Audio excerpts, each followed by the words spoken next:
Warahmatullahi wabarakatuh. Kurang semangat. Assalamualaikum warahmatullahi wabarakatuh.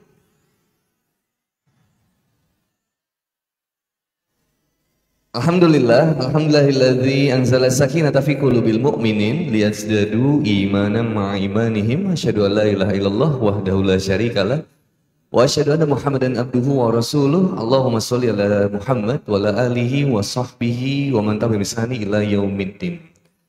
Qala Allah ta'ala kitabil karim, a'udzu billahi minasyaitonir rajim. Ya ayyuhalladzina amanu taqullaha haqqa tuqatih wa la tamutunna illa wa antum muslimun.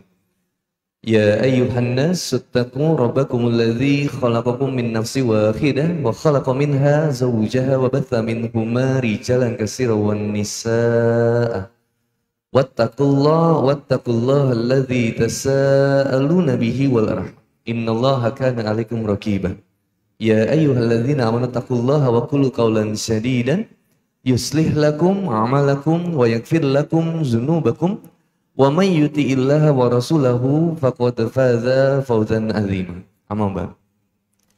Alhamdulillah, alhamdulillah, segala puja dan puji kita panjatkan kehadirat Ilahi Rabbi, yang hanya kepadanya lah kita menyembah, yang hanya kepadanya lah kita memohon pertolongan. Dialah Allah Subhanahu wa Ta'ala yang telah memudahkan kita, melangkahkan kaki kita, mengarahkan kendaraan motor kita, mobil kita untuk sampai ke Masjid Jami Singaraja. Semoga setiap langkah kaki kita menjadi penggugur dosa dan mengangkat derajat kemuliaan kita di hadapan Allah Subhanahu wa Ta'ala. Alangkah beruntungnya bagi setiap manusia yang hatinya selalu mengingat Allah, yang langkah kakinya nggak mau jauh dari Allah, yang setiap matanya selalu ingin melihat tanda-tanda kebesaran Allah, yang berdiri. Masih ada yang pacaran? Seperti biasa, mumpung ini majlis diijabah sama Allah, semoga yang sedang berpacaran Allah berikan hidayah. Dan supaya diberi putus sama Allah insya Allah. Yang jomblo semoga diberikan keistiqomahan sama Allah Subhanahu wa Ta'ala. Tahu nggak permasalahan yang sedang marak di akhir tahun ini apa? Yang bisa jawab saya kasih 50.000 rupiah. Apa? Pelecehan seksual 50.000 rupiah. Masya Allah. Kok tahu ya? Kok tahu? Jadi pelaku atau gimana? Korban? Jadi ternyata yang sedang bermasalah di negeri kita salah satunya adalah pelecehan seksual. Yang jadi korbannya itu biasanya wanita atau pria. Rata-rata yang selalu jadi korban itu wanita atau pria? Wanita. Yang terakhir itu sampai ada yang bunuh diri karena hamil di luar nikah, laki-lakinya nggak mau nikahin tapi kemudian pengennya diaborsi, wanitanya nggak mau, akhirnya kemudian bunuh diri di atas pusara suami ayahnya. Ada lagi yang kemudian kemarin ditusuk sama pacarnya karena tidak mau melayani hubungan seksual dengan pacarnya. Lalu kemudian ada lagi pemerkosaan siswi SMP oleh 7 orang teman dari pacarnya. Kira-kira yang selalu jadi korban cewek atau cowok? Seandainya kita punya anak yang masih remaja, usia 14 sampai 30 tahun, maka berhati-hatilah karena di usia ini rentan kemudian pelecehan seksual. Belum lagi kita dihadapi dengan yang namanya disability thinking of choice. Suatu pilihan yang dua-duanya salah. Mending mana? Wanita yang berhijab tapi pacaran atau wanita yang tidak berhijab tapi nggak pacaran? Lebih bagus yang mana?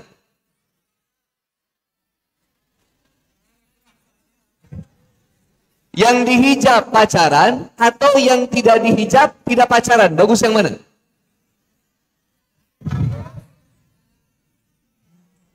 Ahwat berhijab, akhlaknya buruk, atau ahwat yang tidak berhijab tapi akhlaknya baik? Bagus yang mana?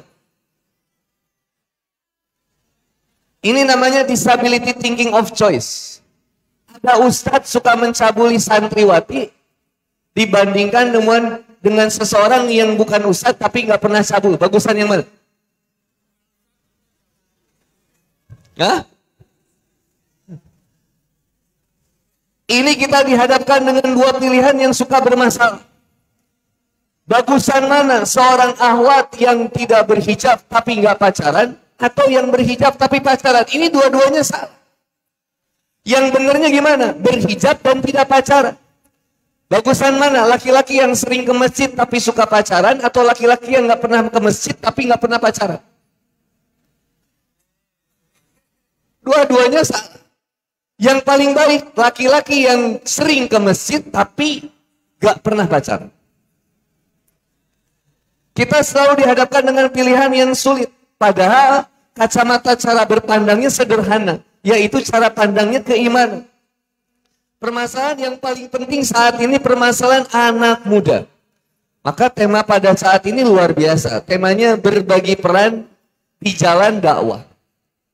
Setiap dari kita punya kemampuannya masing-masing untuk mengajak seseorang lebih baik, untuk lebih dekat kepada Allah Subhanahu wa Ta'ala. Nggak bisa dipaksa. Bukan berarti kita mendidik anak kita untuk senantiasa, kamu harus hafal 30 juz. Kamu harus hafal juz. Sekian juz, sekian juz, sekian juz. Seolah-olah menghafalkan sekian juz menjadi standar bahwa anak itu menjadi baik. Bukan itu aja. Belum tentu itu menjadi satu ukuran. Tapi yang paling terpenting apa? Pemahaman anak muda terhadap Al-Quran. Kok bisa ada orang yang dekat sama Allah, ada orang yang sering ke masjid, tapi tidak mencerminkan nilai-nilai akhlak anak muda yang islami? Kok bisa? Sedangkan seharusnya seseorang yang dekat dengan Allah, dekat dengan masjid, hatinya lembut banget. Hatinya baik banget. Sikap perilakunya juga baik. Kak Ahwat, kalau mau nyari laki-laki yang keren, itu jangan cari di luar masjid. Carinya yang di masjid. Ini ahwat di sini banyak yang belum nikah ya?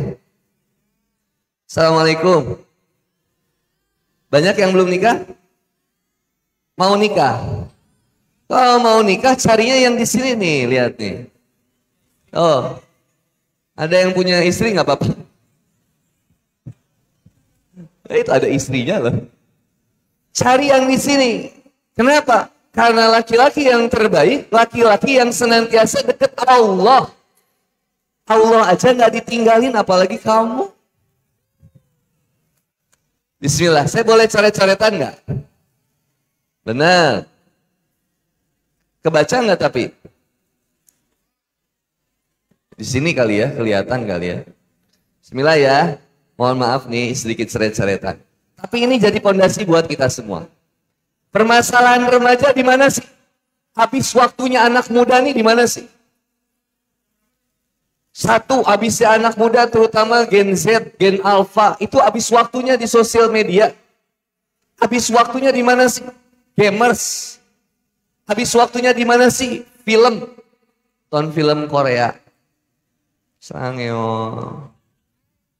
Kalau Kang Boni nggak pernah nonton film Korea ya, sibuk Kang Boni ngapalin Quran. Kang Boni nggak tahu Hometown Cha-Cha-Cha ya, 16 episode itu ya. Ada Hong Banjang, ada Kong Dusik gitu ya. Sama Hye Jin itu, dokter gigi yang pindah dari Seoul ke Gongjin gitu ya. Kita nggak usah bahas. Apalagi Kang Boni nggak pernah nonton sinetron itu, Ikatan Cinta, oh nggak pernah tahu. Sekarang udah episode yang kesekian ribu. Dari mulai kafe yang terbakar, Andin masuk rumah sakit, sampai ada pemeran baru si Irfan yang tatanya baik ternyata jahat. Itu saya nggak pernah ngikutin juga. Sibuk ngapalin Quran. Tapi tahu. Bapak dan Ibu yang dirahmati oleh Allah Subhanahu wa Ta'ala. Masalah anak muda bukan terutama yang salahnya anak mudanya aja. Enggak. Permasalahan utamanya ada di mana? Keluarga tidak menjadi pendamping bagi anak mudanya. Assalamualaikum. Masih kondusif? Oh semuanya dapat makanan, saya enggak. Permasalahan yang paling pertamanya adalah, apalagi di akhir tahun ini ya, akhir tahun nih, menjelang awal tahun 2022. Kalau ada pertanyaan, dari rusaknya bangsa ini, dari rusaknya moral bangsa ini, dari mana kita harus merubahnya? Halo, Assalamualaikum. 50.000 rupiah yang bisa jawab. Dari mana dirubahnya? Lingkungan, ibunya, akhlak. Hah? Dari mana? Siapa yang jawab diri sendiri? 50.000 rupiah. Ini kasih ke belakang. 50.000 rupiah. Oh. Jauh kita memulai perubahan ini. Kita mencaci kemudian kerusakan yang ada di negeri ini. Dimulai pertamanya dari mana? Dimulai pertamanya dari diri sendiri.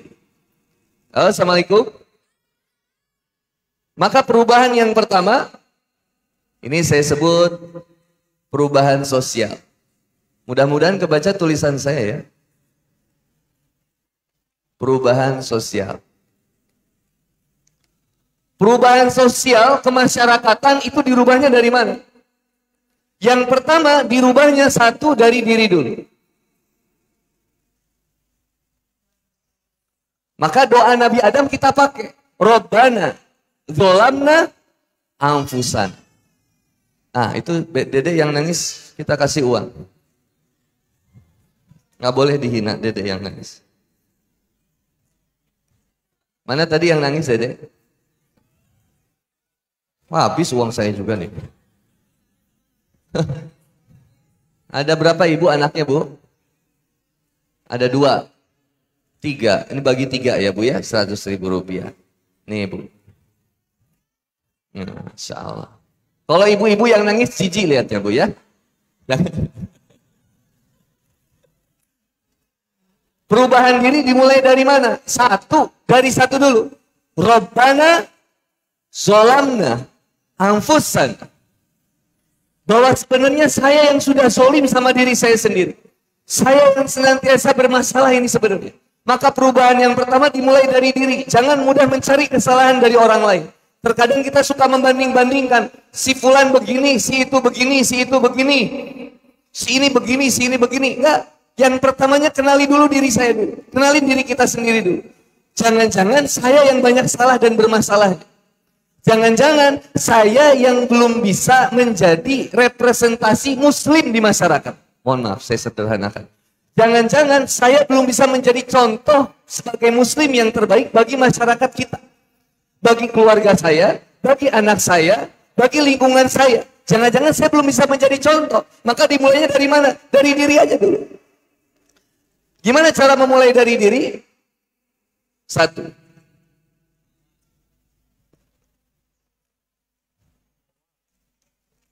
Nungguin ya. Dimulai dari taubat.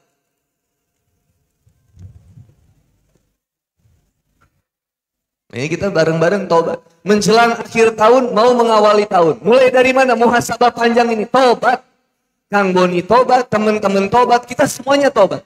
Taubat merupakan bentuk merendahkan diri serendah-rendahnya di hadapan Allah Subhanahu wa taala. Bahwa sebenarnya kita bukan siapa-siapa dan bukan apa-apa. Kecuali Allah yang menghebatkan kita. Kita bisa berjalan ke masjid, kita bisa membaca Quran, dikasih keilmuan sama Allah, dikasih kekuatan sama Allah. Allah yang menghebatkan kita. Taubat ini kemudian menghantarkan apa? Menghantarkan kesempurnaan dan kelembutan hati untuk senantiasa mengingat Allah. Taubatnya seorang ibu akan membuka jalur bagi suaminya bertobat juga, anaknya bertobat juga. Taubatnya seorang anak muda itu bisa mengantarkan anak muda yang lain untuk senantiasa bertobat kepada Allah juga. Dimulai dari pertobatan diri aja dulu. Rabbana zolamna anfusana wa illam taghfir lana wa tarhamna lanakunanna minal khasirin. Tapi seseorang itu mustahil bisa tobat. Halo, assalamualaikum. Gak bisa anak muda tobat. Dari yang pacaran jadi gak mau pacaran. Dari yang tadinya sering menyia-nyiakan waktu di luar untuk ke masjid. Males buat ke masjid, males ikutan majelis ilmu. Sekarang berusaha untuk mengikuti majelis ilmu. Mustahil bisa tobat kita. Kecuali apa, Kang? Kecuali kita sadar. Maka tahapan sebelum tobat, kita mulai dengan sadar. Ada yang merasa dihipnotis di sini? Halo, assalamualaikum. Gak apa-apa Bu ya, kayak kuliah ya. Nikmati aja. Mumpung saya masih hidup. Taubat. Mustahil kita bisa tobat, brother. Kalau kita nggak sadar. Sadar nggak kita ke masjid? Ada yang merasa terpaksa ke masjid? Ada yang merasa terhipnotis baru kaget. Astagfirullahaladzim, saya di mana? Ada? Nggak ada. Semuanya dengan kesadaran. Ada mungkin yang dijebak sama temennya. Nongkrong yuk. Kemana? Aku pengen nongkrong di kafe. Udah azan. Ke masjid dulu yuk. Pas ke masjid, nggak jadi ke kafenya, kita ikut kajian aja. Astagfirullahaladzim, kamu menipu aku. Ada yang datang kajian ini nih malam ini. Ada yang ngontak temennya dulu. Sis, jadi nggak ikut kajian? Kalau kamu jadi, aku juga jadi. Kalau kamu enggak, aku juga enggak. Ada yang janjian.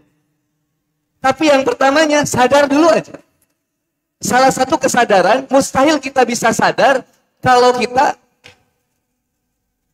Ini nggak apa-apa ya manjang ke sini. Ini nggak apa-apa.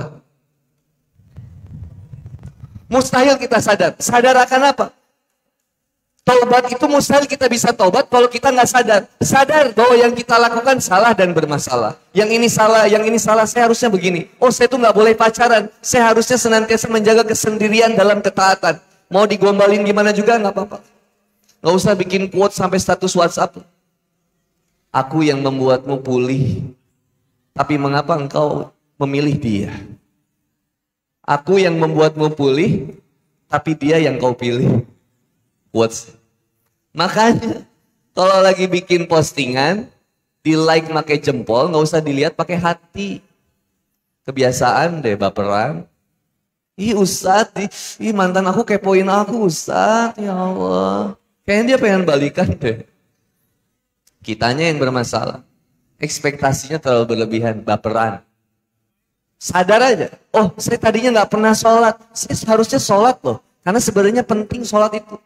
Saya selama ini jauh dari Allah. Sadar dulu aja bahwa kita itu salah. Salah ya Allah. Bahkan ketika kita udah taat sama Allah ada kesadaran juga. Astagfirullahaladzim, saya harus terhindar dari penyakit ria, sombong, sum'ah. Astagfirullahaladzim. Kesadaran itu akan memunculkan tobat. Tapi seseorang mustahil bisa sadar. Kalau apa? Kalau nggak ada informasi. Ada informasi dulu. Nggak mungkin seseorang tahu. Kalau udah tahu nih informasinya, oh pacaran itu nggak boleh ya. Pertanyaannya berikutnya, mau sadar atau enggak?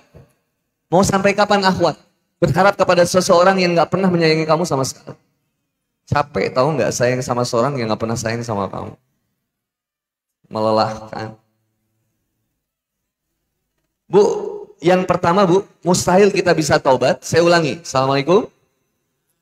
Mustahil kita bisa taubat kalau kita nggak sadar. Mustahil kita bisa sadar kalau nggak ada informasi. Masalahnya, di mana kita dapetin informasi? Satu, kajian. Satu dari kajian. Kajiannya bisa online atau offline. Yang dua, sosial media. Aduh, kehalangan nih ibu-ibu nih. Bu, bayangin. Kajian malam ini disebar di Singaraja. Yang datang segini, sisanya pada kemana? Ada yang nonton Andin, ada yang bilang, gak penting lah, mending main game saja lah. Ada yang bikin rebahan, artinya gak semua nerima informasi langsung sadar. Halo, assalamualaikum. Kenapa jadi kelihatan stres ini wajah-wajahnya? Hamba dipanggilnya, tapi Allah spesial di ayat ini, yang dipanggilnya orang yang berdosa. Ibu punya anak. Halo bu, assalamualaikum bu. Ibu punya anak ibu jatuhin piring atau jatuhin. Kalau anak jadi nginjek pecahan gelas. Pasti ibu akan bilang, sayang. Saya punya anak namanya Kansa. Lupa lagi.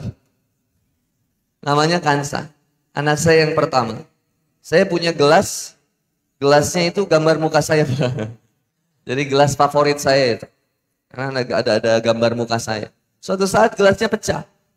Ketika gelasnya pecah, daripada saya komplain tentang gelas yang pecahnya, saya lebih khawatir Kansa anak saya menginjak pecahan gelas. Maka saya bilang, sayang, diam dulu di situ sayang. Kamu jangan gerak dulu, biar papa nyelamatin kamu. Baru papa bang, udah. Oh, tapi gelasnya pecah, papa. Udah nggak apa-apa sayang, udah ya. Yang penting nanti kita bersihin aja. Kasih sayang orang tua kepada anaknya lebih besar lagi kasih sayang Allah kepada hambanya. Mau sebesar apapun masa lalu, seburuk apapun masa lalu kita. Mohon maaf, sebrengsek apapun masa lalu kita. Allah tetap mengatakan, "Qul ya ibadiyalladzina asrafu ala anfusihim la taqnatu min rahmatillah." Hei hamba-hambaku, yang dulu kamu pernah maksiat, kamu pernah ninggalin sholat, kamu nggak pernah kemudian taat sama aku. Kamu lebih sering baca WhatsApp daripada baca Quran. Kamu lebih senang ngikutin artis Korea.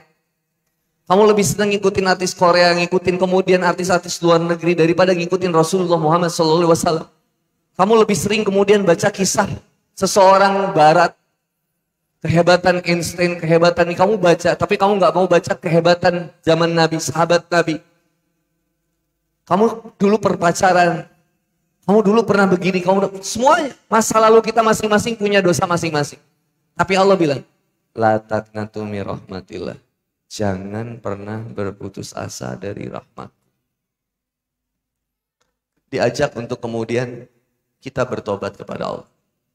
Dengan sebaik-baiknya. Sebaik-baiknya dan semurni-murninya taubat.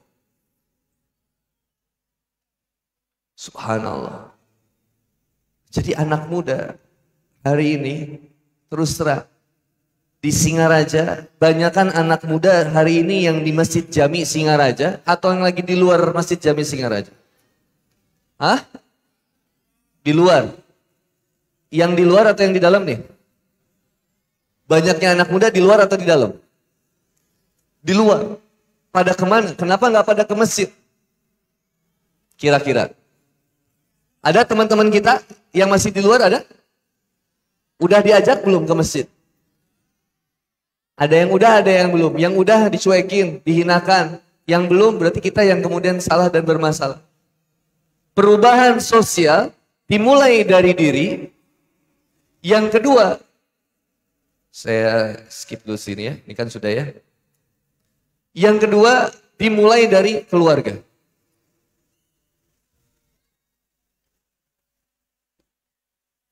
Quran surat At-Tahrim ini. Surat 66 ayat 6. Selamatkanlah dirimu dan keluargamu dari siksa api neraka. Yang pertama selamatkanlah dirimu. Selamat dulu kita. Bismillah kita perbaiki. Ada seorang istri, istrinya udah berubah, suaminya belum berubah. Bu, Assalamualaikum Bu. Karakter suami itu nggak bisa dinasehatin sama istri, Bu. Susah. Suami itu dinasehatin sama istri. Dia posisinya selalu pengen superior. Oh, saya yang benar, kamu salah. Sehingga akhirnya ketika seorang istri mendakwahi suami, yang ada jadinya masalah. Bahkan ketika ibu berlaku buruk, suami bahas. Sering ngaji, tapi kelakuannya gitu. Wah, repot. Begitu juga sebaliknya, ketika seorang suami sudah berubah, membina, membimbing istri juga repot juga.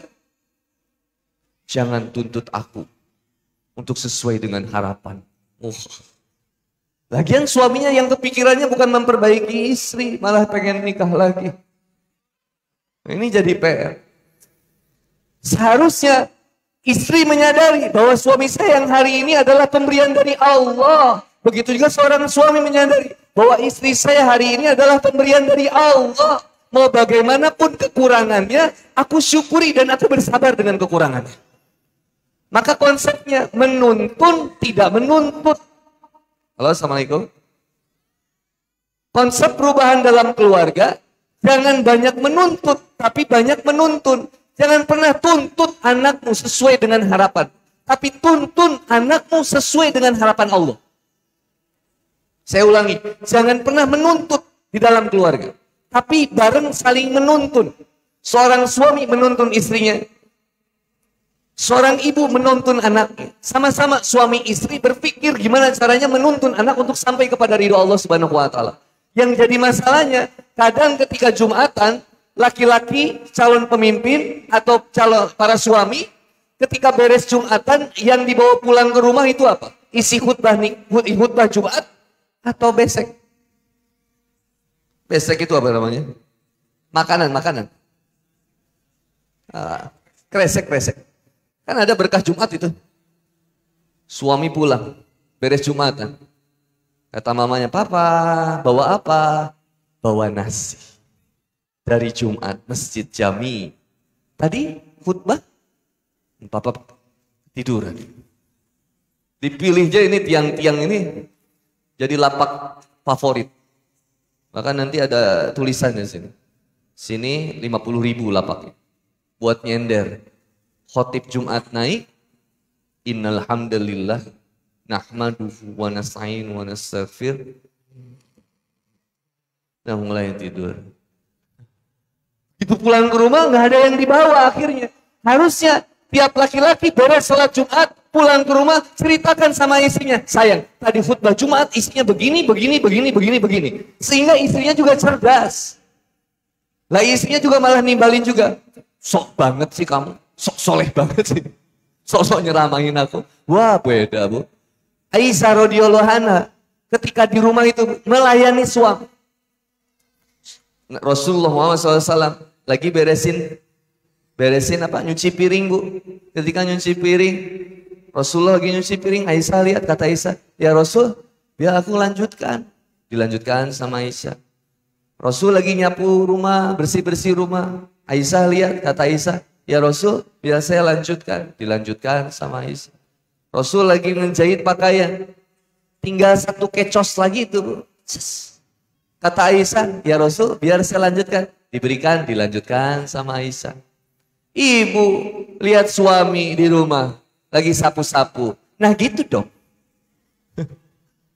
Bukan dibantuin. Tumben rajin. Malah begitu. Suami istri saling support. Maka konsep di keluarga saling tuntun. Jangan paksakan anak kita sesuai dengan anak tetangga bu. Jangan bu. Itu anak tetangga pak. Anak tetangga kita udah hafal 5 juz pak. Anak kita Al-Ma'un aja gak beres-beres pak. Kalau ada yang bilang gitu bilang aja bu. Pak ya udah ambil aja anak tetangga. Karena setiap anak punya kapasitas yang beda-beda.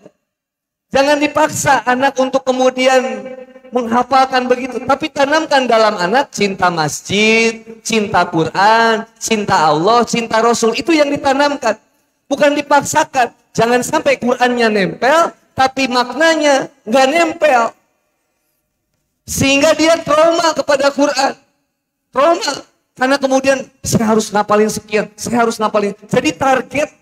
Ini yang suka jadi bermasalah dalam kondisi anak muda. Kenapa Pak? Halo, Assalamualaikum. Kenapa Pak? Anak muda Indonesia banyak yang muslimnya. Anak muda di sini ada sekitar 89% di Indonesia ini. Dari 289 juta penduduk di Indonesia. 89%. Mayoritasnya Islam. Pertanyaannya, kenapa kemudian, mohon maaf, yang melakukan seksual banyaknya orang Islam? Yang mencuri, merampok banyaknya orang Islam. Yang tawuran banyaknya orang Islam. Yang korupsi banyaknya orang Islam. Yang melakukan kemudian perzinahan, kenapa banyaknya orang Islam? Halo, Assalamualaikum.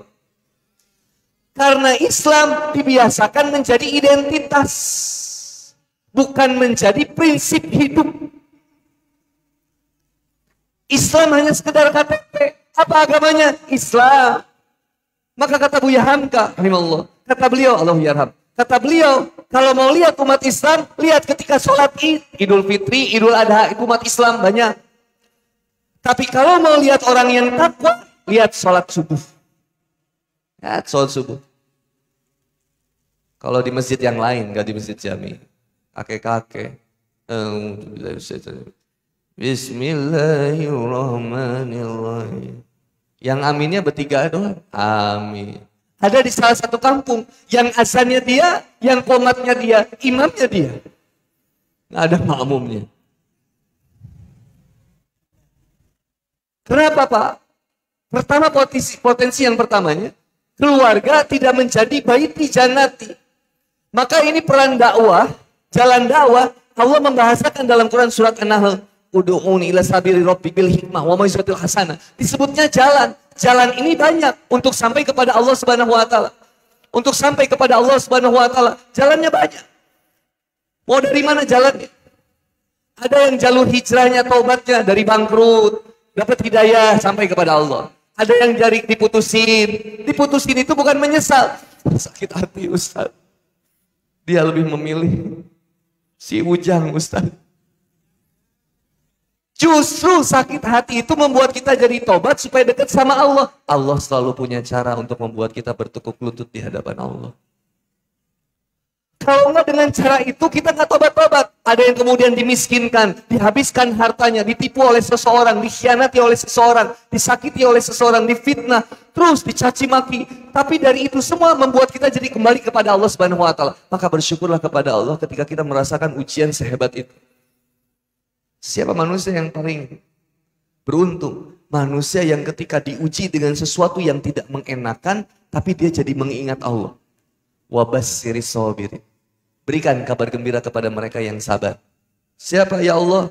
Alladzina idza asabathum musibah qalu inna lillahi wa inna ilaihi raji'un. Ulaika alaihim shalawatun min rabbihim wa rahmah wa ulaika humul muhtadun. Jalan menuju Allahnya banyak. Ada yang dari sosial media, ada yang dengan kemudian pertemuan satu kepada orang yang lain, ada yang dari komunitas, ada yang dari macam-macam jalan dakwahnya. Masalahnya, ini tanggung jawab siapa? Untuk mengajak kemudian setiap orang dekat kepada Allah. Maka perubahan diri, perubahan sosial, mohon maaf, perubahan sosial dimulai dari diri yang menyadari saya harus bertobat kepada Allah. Lalu kemudian dimulai dari keluarga, membina keluarga baiti jannati sesuai dengan harapan Allah. Rabbana hab lana min azwajina wa dzurriyyatina qurrata a'yun waj'alna lil muttaqina imama. Pengen menjadikan keluarga yang baiti jannati, profil rumahku surgaku. Yang nilai-nilai surga ada di rumah. Kalau nilai-nilai surga ada di rumah, nggak ada marah di rumah. Nggak ada bentak-bentakan di rumah. Karena udah kayak surga aja. Kenapa kalau misalkan baiti jannati marah-marah, ibu teriak sama suami, papa, papa teriak ke mama, mama, saling teriak. Karena pada saat itu fisiknya berdekatan, tapi hatinya berjauhan. Hati yang berjauhan itu karena jauh dari Allah Subhanahu wa taala. Bukan berarti nggak boleh marah, bedakan antara marah dengan tegas. Kalau tegas sesuai dengan nilai prinsip, Quran dan Sunnah. Nah balik lagi.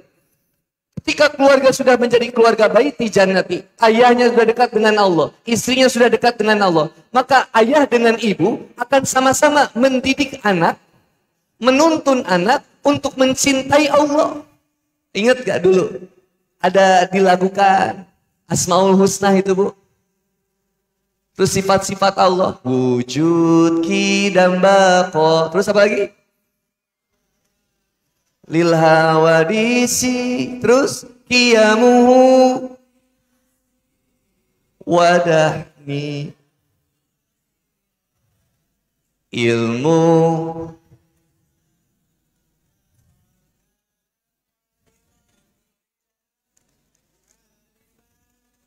sami'an,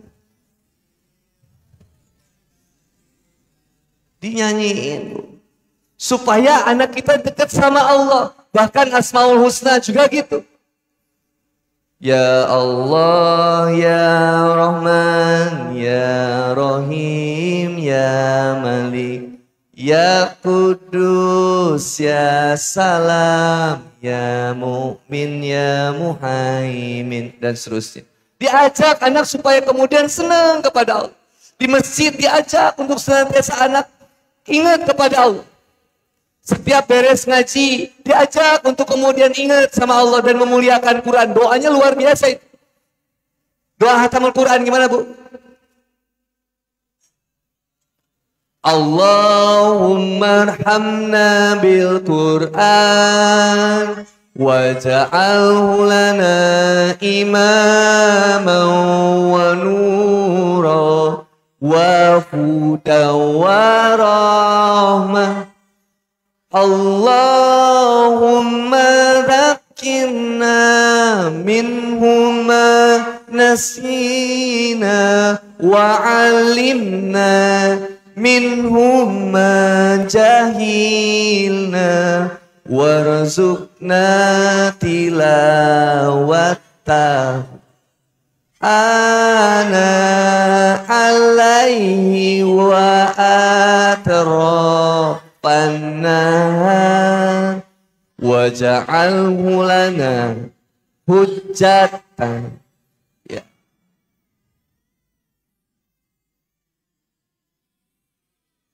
Pertanyaannya tahu nggak artinya? Siapa yang tahu artinya saya kasih 500.000 rupiah. 1, 2, 3 nggak jadi. Bu, hafalkan artinya. Ajak sama anak supaya tahu artinya.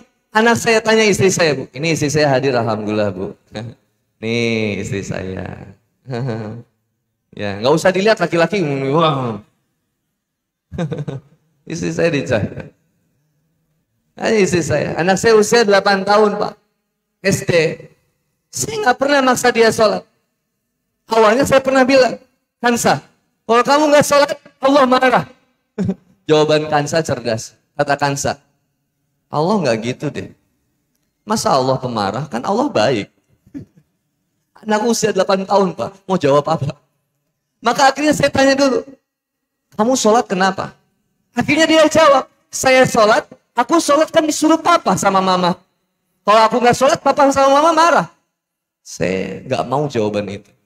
Saya cari, kenapa kamu harus sholat? Kamu sayang Allah nggak? Enggak. Saya bilang, belum sayang. Kamu belum sayang Allah. Kenapa kan harus sayang Allah? Kan papa mama yang baik sama aku. Papa mama baik sama kamu atas kasih sayang dari Allah. Emang apa yang udah Allah kasih sama aku? Kansa, kamu bisa jalan, bisa lari, bisa main, enak? Enak. Bisa makan, enak? Kamu bisa milih makan apa aja, senang? Senang. Kamu bisa tidur, enak. Kamu bisa bangun. Kamu bisa main, enak? Enak. Semuanya dari Allah. Kayaknya bilang, gimana cara kamu bersyukur atas pemberian dari Allah? Jawaban Kansa simpel. Oh, jadi Kansa harus sholat. Ya Pak, sholat kamu adalah bentuk syukur kamu kepada Allah. Segitu aja dulu, Bu. Ajak anak ngobrol, bukan diwewelin, bukan dicicilkan dengan informasi. Kamu harus hafal ini, kamu harus hafal ini. Tapi nggak pernah dikasih tahu apa inti dari surat itu.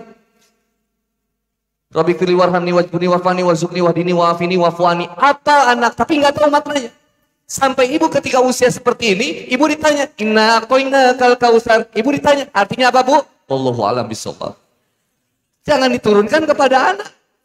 Anak harus tahu apa yang dia baca. Allahu Akbar. Allah Maha Besar. Anakku, Allah yang senantiasa menguasai langit dan bumi ini.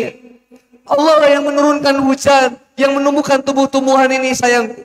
Ini kita makan rizki dari Allah. Ada orang yang kesulitan makan, kita masih dikasih rizki sama Allah. Tanamkan nilai tauhid sejak dini kepada anak. Kalau enggak, ketika anak remaja, dia menuhankan sesuatu yang lain seperti dia menyayangi cintanya kepada Allah Subhanahu wa taala. Quran surat Al-Baqarah ayat 165. Wa midana simayatakhidhu min dunillahi andada yuhibbunahum kaubillah. Pernah nggak kamu lihat di dunia ini ada manusia yang menuhankan sesuatu, bertindak, berperilaku sebagaimana mereka bertindak, berperilaku seperti dia mencintai Allah Subhanahu wa taala. Yang seharusnya kepada Allah seperti itu. Kenapa seseorang bisa berkorban mati-matian untuk pekerjaan tapi nggak bisa berkorban mati-matian untuk Allah? Padahal setiap sholatnya dia bacakan inna sholati wa nusuki wa mamati lillahi rabbil alamin. Ternyata enggak. Kalau saya di masjid saya ingat Allah. Kalau saya di luar masjid saya lupa sama Allah. Kalau saya lagi kesusahan saya ingat Allah. Kalau saya lagi bahagia saya lupa sama Allah. Kalau saya nggak punya uang saya ingat Allah. Kalau saya udah punya uang saya lupa sama Allah. Dan itu sudah dimention sama Allah di Quran. Emang sifat dasarnya manusia suka lupa dengan kenikmatan yang sudah diberikan oleh Allah. Dan ingat Allah ketika dia sedang dalam kesulitan. Anak muda, kenapa bisa main games? Detail, Mobile Legends sampai top up ke Indomaret, maksa ke orang tuanya. Anak main handphone boleh atau nggak boleh? Assalamualaikum. Ini pertanyaan krusial terkait pendidikan keluarga. Anak main handphone boleh atau enggak? Boleh nggak, Bu? Masalahnya ketika anak main game itu salah anak atau salah orang tua? Nyalahin orang tua. Masalahnya, Bu, Kita nggak bisa, kata Ali bin Abi Thalib radhiyallahu anhu. Kata Ali, jangan didik anakmu sesuai dengan zamanmu. Beda, Bu. Zaman kita belum ada handphone. Sekarang anak udah dekat sama handphone. Sekolah aja harus pakai handphone. Ini gimana, Pak? Cara mencerdaskan anak lewat handphone. Pusing kita. Tapi ternyata begini, Bu. Jangan jauhkan anak dengan teknologi. Dekatkan anak dengan teknologi. Yang paling bermasalah adalah kasih opsi dia harus nonton apa. Kalau dia buka YouTube, YouTube apa yang harus dia lihat? Kalau dia main games, games apa yang kemudian harus dia mainkan? Ajarkan hikmah dari setiap itu. Tapi jangan kemudian memutuskan bahwa dia harus kenal teknologi. Dia memang harus kenal teknologi. Tapi ajak dia untuk mengenal teknologi itu, supaya dari teknologi itu dia dekat sama Allah Subhanahu wa Ta'ala. Boleh ibu kasih handphone, tapi ajak mendidik anak bagaimana mengelola dan memanfaatkan handphone itu supaya dekat dengan Allah. Tapi kalau nggak dididik, ibu kasih handphone, yakin saya, Bu, pasti dipakai main game, belum download TikTok. Ibu nggak tahu kalau anak ibu viral ternyata di TikTok. Kan ngeri, Bu. Satu Singaraja kenal sama anak ibu nggak kenal. Satu Singaraja, ibu, Masya Allah ya, anak ibu jogetnya mantap.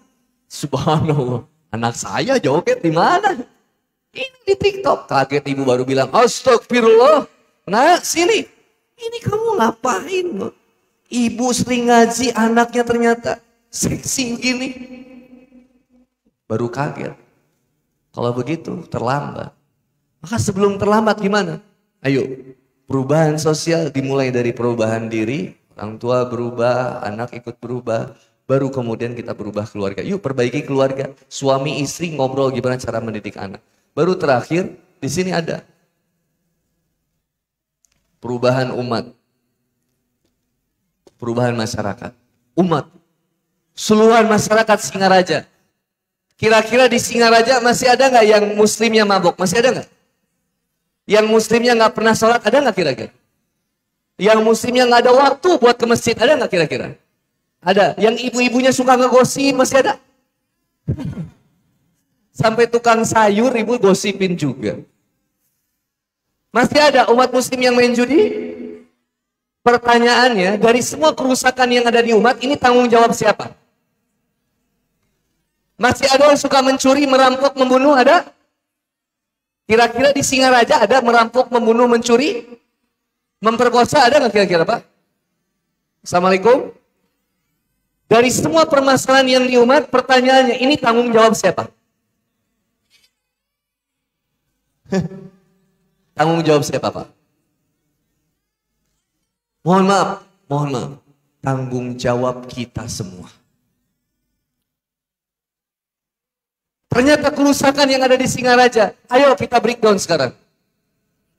Breakdown maksudnya, kita turunin.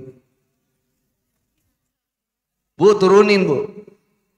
Kerusakannya di mana sih sebenarnya? Anak muda ini di Singaraja ramenya di mana? Tulis sama ibu.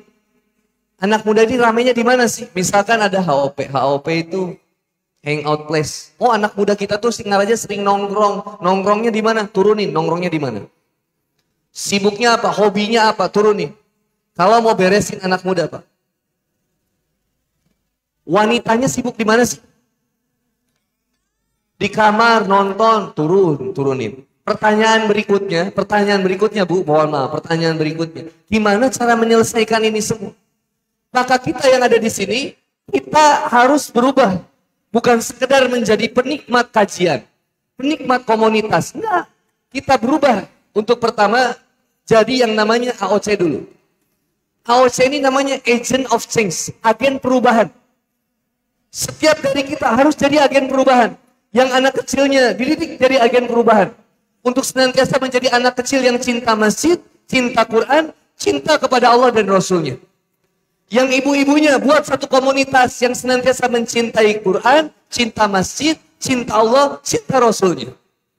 Yang anak mudanya dibikin komunitas untuk senantiasa mencintai masjid, cinta Allah, cinta Rasulnya.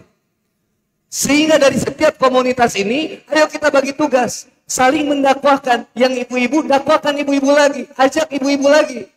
Yang anak muda akhwatnya, ajak anak muda akhwat lagi. Yang anak kecilnya, saling ajak anak kecil lagi untuk ke masjid.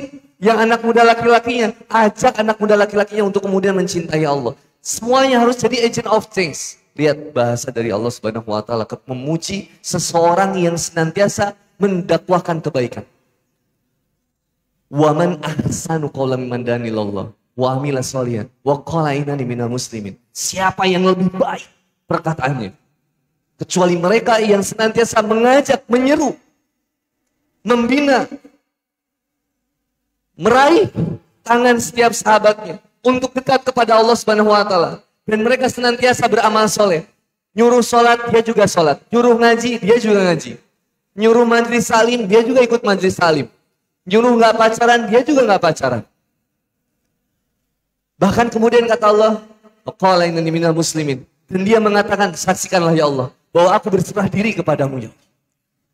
Wa man ahsanu qawlan mimman da'a ilallah. Nggak akan jadi benar Singaraja ini kalau bukan kemudian ada agent of change dari kita semua. Kita harus ambil peran di setiap lininya masing-masing. Mohon maaf, kesampingkan setiap perbedaan dalam setiap gerakan kita.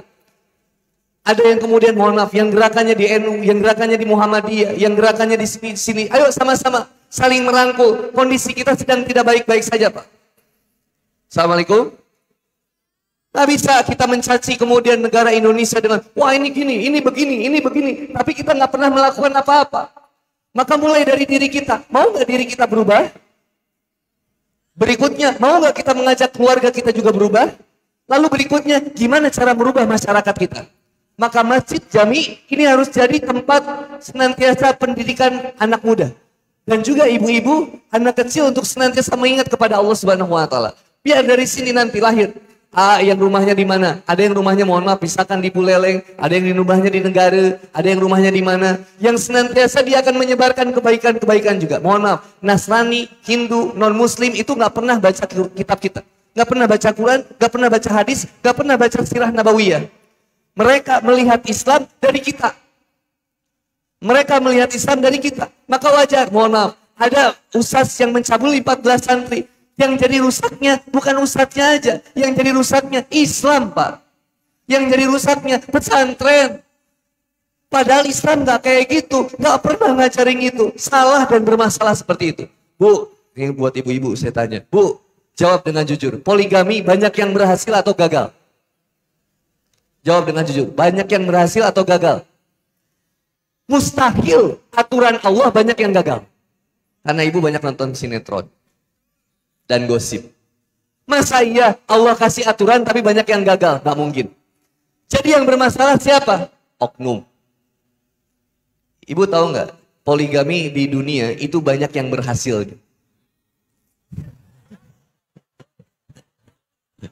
Ini sensitif memang bahas ini memang. Bisa terjadi konflik lagi ini. Mau berubah sosial. Pas bahas poligami, wah rusak semua, rusak tidak. Maka Bu, mustahil Allah kasih aturan tapi gagal, mustahil. Poligami itu solusi, tapi jadi masalah ketika ada oknum yang bermain di situ. Yang jadi masalahnya kemudian merusak citra poligami itu sendiri. Nggak jadi hina orang yang berpoligami. Nggak jadi hina. Guru saya bilang, disebut pelakor itu ketika mendekati seorang suami yang sudah beristri 4. Itu baru layak disebut pelakor. Kalau masih istri 1, ada yang ngedeketin, namanya peluang. Makanya ada seorang istri lagi nyuci, datang suaminya, Papa, pulang jam 10 kemana aja? Lihat Mama, repot ngurus anak, masak, nyuci. Papa nggak lihat pengorbanan Mama. Jawaban papanya simpel, besok ada yang bantuin kamu. Siapa? Adek. Adek emes. Pak, Bu, mohon maaf Bu. Ibu mau sepakat dengan poligami, mau nggak terserah dulu. Ibu balik ke ibu dulu. Tapi yang jelas poligami ada dalam Quran, tapi aturannya juga jelas. Boleh, nggak boleh main-main. Istri saya nggak suka kalau saya mainin poligami. Karena jelas itu boleh, tapi nggak boleh untuk jadi bercandaan. Karena serius, karena poligami menyelesaikan masalah umat. Yang benar, poligami yang benar. Bahkan bukan poligaminya aja, menikah itu menyelesaikan masalah umat. Ibu tahu nggak? Dari 2 juta pasangan anak muda, yang nikah muda, 50%-nya cerai. Dan ibu yang lebih ngeri lagi apa Bu? Dari 2 juta pasangan anak muda yang nikah muda, kebanyakan MBA. Apa MBA? Married by accident. Atau apa? Hamdul. Apa hamdul? Hamil duluan. Yang aneh dibikin lagu lagi Pak. Hamil duluan sudah 3 bulan karena sering berduaan. Bahagia lagi nyanyiinnya. Kok bisa maksiat bahagia? Dosa yang gak bisa diampuni adalah orang yang bermaksiat, dia ceritakan dan dia bahagia dengan cerita itu. Boleh. Maka Bu, untuk menyelesaikan masalah umat, dimulai dari mana? Kalau poligami. Bapak dan Ibu, untuk menyelesaikan masalah yang ada di umat, di masyarakat Singaraja, dimulai dari mana? Balik dulu ke sini Pak. Kalau mau menyelesaikan masalah umat, beresin dulu keluarganya. Pernikahan itu sesuatu yang dibangun dengan nilai takwa. Janjinya nggak main-main. Sama siapa janjinya? Sama Allah. Saya terima nikahnya. Ini disebut kemudian mitsaqun ghalidh. Perjanjian yang teramat sangat berat. Karena janjinya bukan hanya dengan makhluk, tapi janjinya dengan Allah. Saya janji ya Allah, saya akan menjaga dia, saya melindungi dia, saya membina dia dengan keturunan-keturunannya. Maka kalau mau nikah lagi, tolong pikirkan, istri yang ada aja belum bikin semangat ke masjid, apalagi mau nambah istri yang kedua. Halo, Assalamualaikum. Kok Bapak bisa? Saya pengen nikah lagi Ustaz. Ada janda yang harus diselamatkan Ustaz. Jambu batu, janda manis baru beranak 1 Ustaz. Harus diselamatkan ini Ustaz. Tapi subuh gak pernah ada ke masjid. Kajian gak pernah ada ke masjid. Repot pasti. Karena membimbing istri itu dengan ilmu. Lihat polanya tadi, ilmu, iman, amal. Membimbing anak dengan ilmu. Membimbing diri dengan ilmu. Pertanyaannya, ilmu apa yang saya harus pelajari pertama? Supaya saya bisa senantiasa bertobat kepada Allah. Kang Boni. Supaya saya bisa lepas dari kemaksiatan, Kang Boni. Supaya saya senantiasa menyadari bahwa ini nggak boleh, ini halal, ini haram. Ilmu apa Kang Boni? 1 kata Allah. Quran surat At-Taubah. Fa'lam annahu la ilaha illallah. Maka ilmuilah yang pertama kalimat tauhid. Makrifat kepada Allah. Kalau kita kenal sama Allah, Bu, kita tahu apa yang Allah suka, apa yang Allah nggak suka. Insya Allah baik kehidupan kita. Benar kehidupan kita. Maka sekarang tugasnya mulai. Bangun agent of change di masjid. Yang ibu menjadi da'i. Da'iyah. Ibu-ibu menjadi da'i.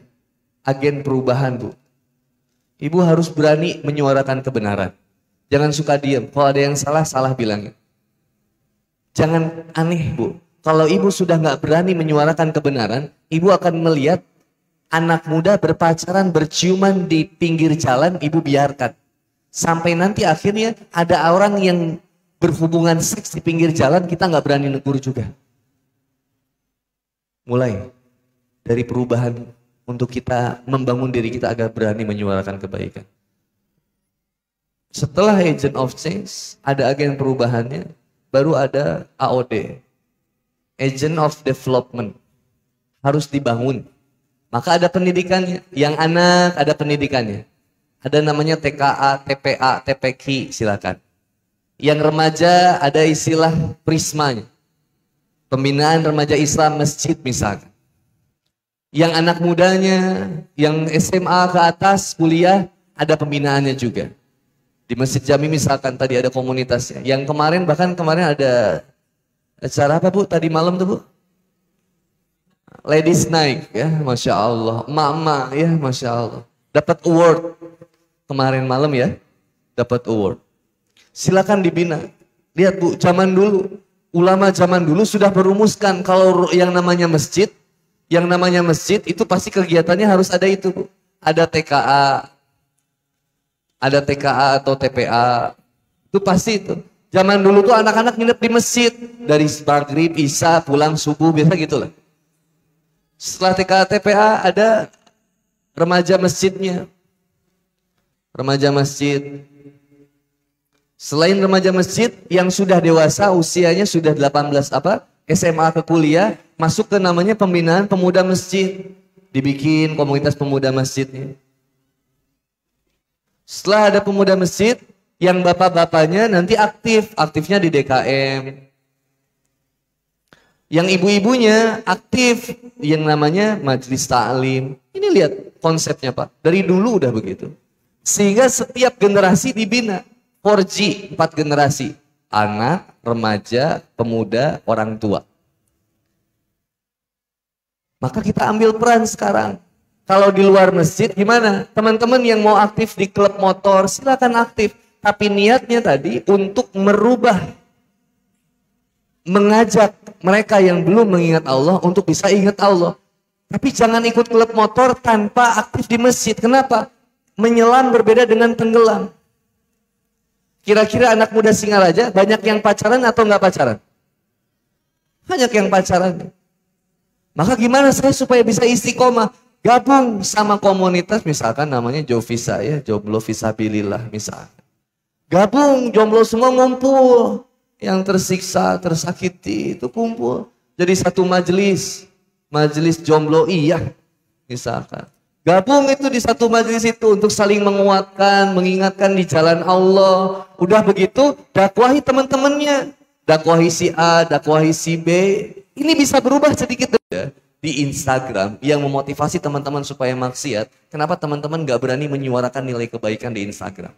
Manfaatkan Instagram teman-teman, TikTok teman-teman, Facebook teman-teman, WhatsApp story teman-teman untuk menceritakan kebaikan. Kayak lagi kajian gini, bikin Insta story. Bikin. Bismillah guys, gue lagi di Masjid Jami guys.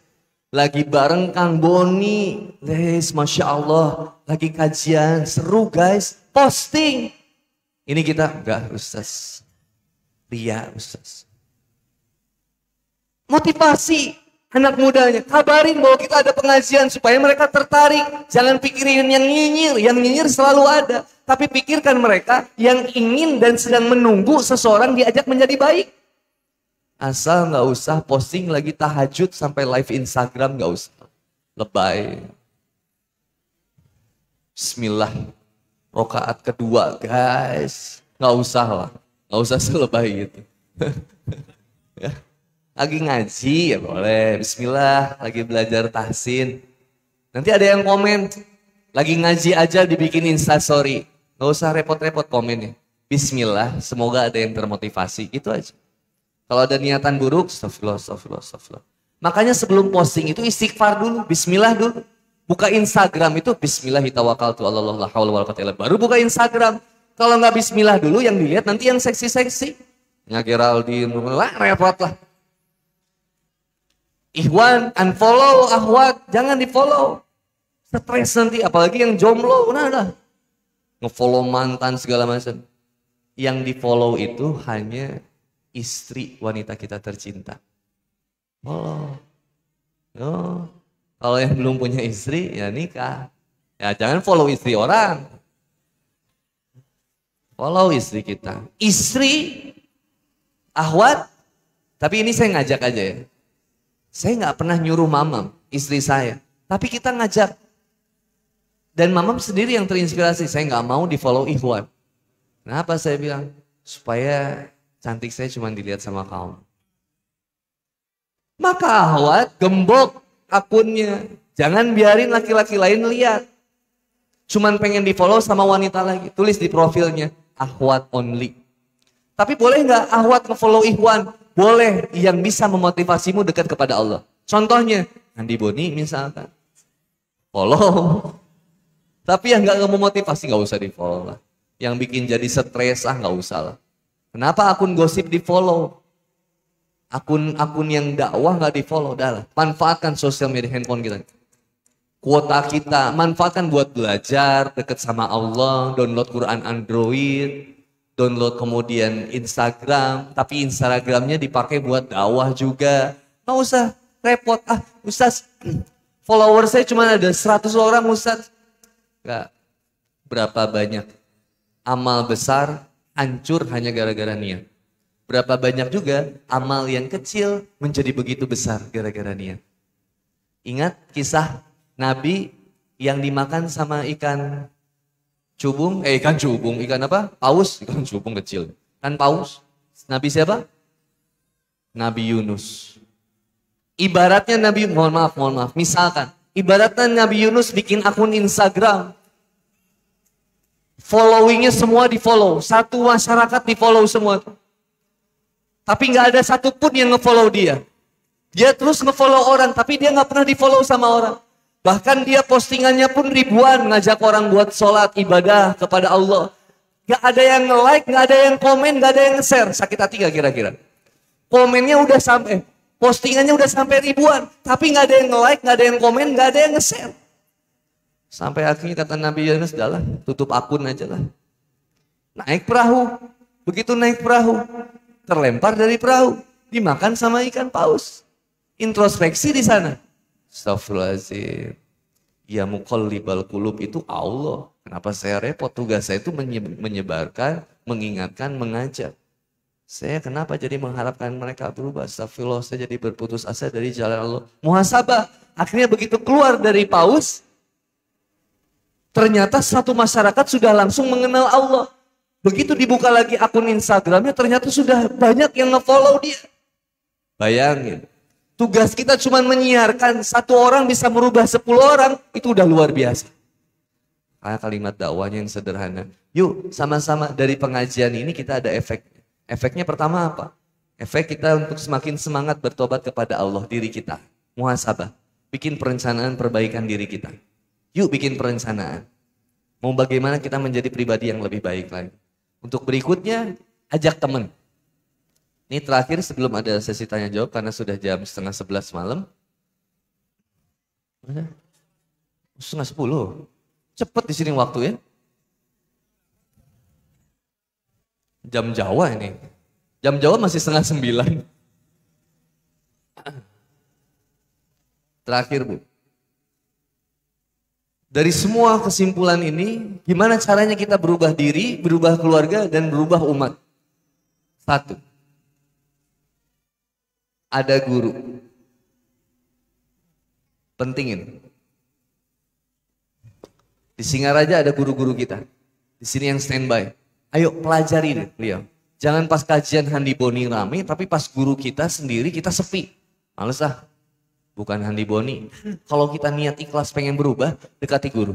Cari guru kita. Muliakan guru kita. Kalau belum punya motor, kasih motor. Kalau belum punya mobil, kasih mobil. Belum punya rumah, kasih rumah. Serius. Assalamualaikum. Kebayang kalau ustadz kita di Singaraja kabur. Gimana caranya? Akhirnya kata ustadz kita, saya mau kerja aja di Jakarta. Penghasilan 4 juta sebulan. Berhenti ngaji aja lah. Coba, stres umat kita. Mumpung ada guru, muliakan guru. Belajar, dekati guru. Udah ada guru? Kalau sudah ada guru, mulai. Kunci istiqomah berikutnya adalah ada buku. Ada guru, ada buku. Baca buku. Indonesia 1:1000. Dari 1000 orang yang baca, dari 1000 orang, hanya 1 orang yang baca. Artinya minat baca Indonesia itu rendah banget. Menurut World Rank Literature. Dari 62 negara, alhamdulillah Indonesia ada di posisi kedua. Dari bawah. Posisi 61 Pak. Indonesia perpustakaan terbanyak kedua di dunia. Tapi yang bacanya cuma 1:1000. Karena buku itu ciri khas umat Islam. Iqra bismi rabbikal ladzi khalaq. Khalaqal insana min 'alaq. Iqra rabbuka. Ciri khas umat itu dia dekat dengan buku. Senang baca. Tapi umat Indonesia itu nggak senang baca. Senang komentar. Senang komentar. Makanya rubah sekarang. Ayo baca buku. Ibu baca buku. Riyadus Sholihin, Bulughul Maram, apalah belilah ibu. Baca dari situ kebiasaan-kebiasaan Rasul. Yang anak muda silakan baca buku. Mulai baca buku. Nah, kalau di masjid ini kan tuh udah ada buku-buku, pojok buku ini Masya Allah. Ada pojok literasi buat kita makin cerdas. Yang ketiga, ada kamu. Ada kamu. Bukan kamu pasangan doang. Pasangan suami istri. Tapi dalam arti sahabat. Jangan pernah tinggalkan sahabat kita. Untuk sama-sama menjadi pribadi yang lebih baik. Kita butuh teman. Gak bisa sendirian. Kita butuh seseorang untuk mendampingi kita supaya kita menjadi pribadi yang lebih baik. Yang belum gabung komunitas, silakan gabung dengan komunitas yang baik yang ada di Singaraja. Ada komunitas misalkan tadi ikatan pemuda mahasiswa Muhammadiyah, ada kemudian komunitas pemuda misalkan Singaraja Hijrah, Sahabat Hijrah, ada komunitas Akhwat Singaraja misalkan. Akhwat Singaraja Hijrah misalkan. Ada lagi komunitas ibu-ibu militan misalkan. Ibu-ibu militan hijrah misalkan. Ya, bikin. Ada lagi komunitas, ya bikinlah. Gabunglah. Yang belum gabung komunitas silakan gabung komunitas. Jangan sendirian, barengan. Supaya ada teman untuk senantiasa saling mengingatkan, saling menguatkan di jalan Allah Subhanahu wa taala. Jangan merasa sendiri dalam jalan hijrah ini. Wa may yuhajir fi sabilillahi yajid fil ardi muragan katsira wasa. Wa yakhruj min baitihi muhajiran lillahi wa rasulihi summa yudrikul maut faqad wajaba.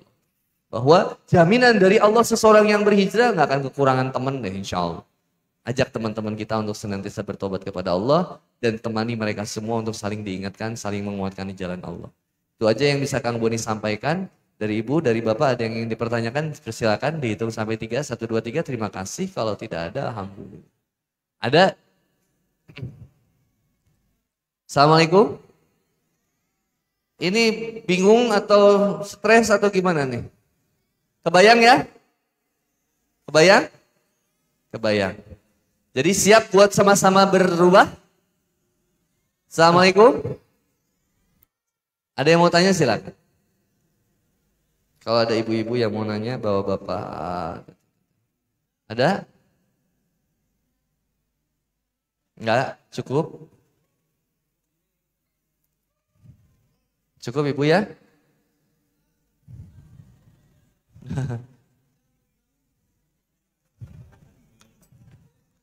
Nah, ini Bu, Ibu dan Bapak yang dirahmati oleh Allah Subhanahu wa taala, sebagai bukti perubahan sosialnya yaitu tadi kita menanamkan kepedulian satu dengan yang lain. Bencana yang ada di Indonesia dari mulai di Lumajang, Semeru dan juga daerah-daerah yang lainnya harusnya membuat kita semakin semangat dalam bertobat kepada Allah. Nauzubillahi min zalik. Ngeri kalau ngebayangin bencananya belum sampai ke kita. Tapi suatu saat mungkin akan sampai ke kita. Tapi itu merupakan teguran dari Allah supaya kita bertobat kepada Allah. Maka sebelum semua itu terjadi, jadikan ini momen perubahan bersama. Ibu-ibu, bapak-bapak, bisa sama-sama membantu untuk kemudian donasi untuk korban Gunung Semeru. Yang lagi digagas sama Gosodako, Sahabat Hijrah Bali, Bajang Ngaji, Sahabat MJ, Aliansi Muslim Bali, dan Masjid Agung Jami Singaraja. Ini lagi berkontribusi untuk membantu korban di Semeru. Maka silakan yang mau berdonasi nanti bisa hubungi panitia. Saya kira kemungkinan sih lebih bagusnya cash money, uang, daripada barang. Karena kebutuhan mereka di sana secara kebutuhan sembako lebih sudah terpenuhi. Ini bukan buat saya Bu ya, ini buat teman-teman di Semeru. Dan itu bukan saya yang turun juga, nanti ada dari tim di Singaraja ya, siapa namanya? Bang Fuad yang berangkat itu. Bang Fuad yang nanti berangkat ke sana, silakan nanti ibu dan bapak yang mau support, nah itu ada, itu buat korban Gunung Semeru insya Allah. Yang mau berdonasi silakan. Supaya membantu meringankan permasalahan di mereka. Insya Allah. Allahu a'lam bishawab. Ada ibu yang mau bertanya atau ada yang mau curhat selesai? Sudah? Anak muda ada? Enggak ada? Cukup? Cukup? Alhamdulillah kalau tidak ada yang ingin bertanya. Semoga semua diberikan limpahan hidayah dan karunia dari Allah Subhanahu wa taala. Yang paling terpenting adalah kita diberikan semangat untuk senantiasa bertobat kepada Allah. Bahwa permasalahan anak muda, masyarakat kita, ini masalah kita semua. Maka ayo kita sama-sama ngajak keluarga kita untuk terus mendekat kepada Allah. Ibu-ibu sehat selalu semuanya. Semoga terus bisa mendidik anaknya untuk dekat dengan Allah. Terutama para akhwat bisa menjaga dirinya baik-baik juga. Jangan sampai menjadi korban pelecehan seksual, atau jadi pemuas nafsu lelaki saja. Semoga Allah menguatkan akhwat semuanya dan semoga diberikan keistiqomahan. Dan buat anak muda laki-laki yang ada di sini, semoga kita senantiasa menjadi ahlul masjid supaya kita terus bersemangat untuk beribadah ke masjid dan mengaktifkan setiap gerakan yang ada di masjid. Insya Allah diberikan keistiqomahan sama Allah Subhanahu wa taala. Allahumma anta rabbuna farzuqna istiqomah. Allahumma inni ala zikrika wa syukrika wa husni ibadatik. Rabbana atina fid dunya hasanah wa fil akhirati hasanah wa qina azabannar.